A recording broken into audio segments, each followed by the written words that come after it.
Hey, I'm ready to head up to Michigan for a snowmobile trip here. So I got my new Arctic Cat 858 behind me. I already had it out in Utah, so the first thing I got to do is pull it out, change the clutch weights in it. I took the standard weights out for low elevation, put some higher elevation in. It did pretty good in the mountains, even though when I was out there, they didn't have like true mountain powder, but I still did okay, hung with my son's Alpha. You may have seen that video. Anyways, I'm going to get this thing converted back to somewhat of a trail sled here. My daughter's going with me. She's going to take the 600 Catalyst I got last year, so let's have a look.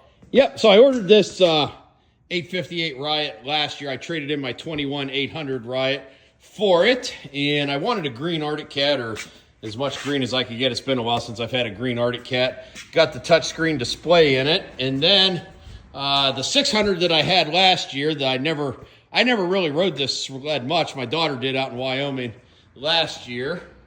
And I took it up, because last year they did not have the G8 display available. So I took it up to John's Performance dealer, Arctic Cat dealer that I deal with, and had them put that in. So now both these snowmobiles will be able to talk to each other.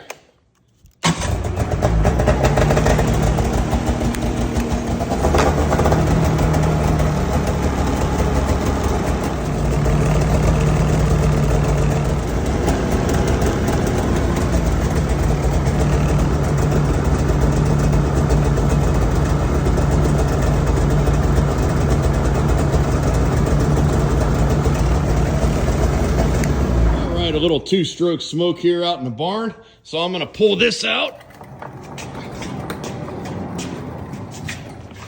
and get ready to change the clutch weights.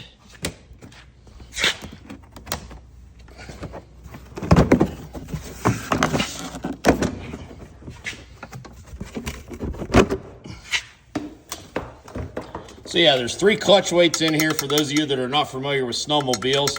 So you change to lighter weights the higher elevation you go, because your sled can bog. Back in the good old days when the sleds were carbureted, you also had to change your carburetor jets. But now with everything being fuel injected, you don't have to do that anymore.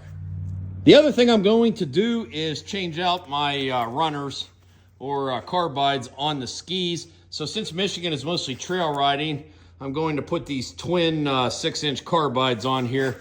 That'll make the snowmobile steer better on the trails if things get iced up. With the 146 track pushing on the trails, I personally think these things help out quite a bit. You don't really need these when you're off trail riding out in the powder, but we'll put them on for Michigan.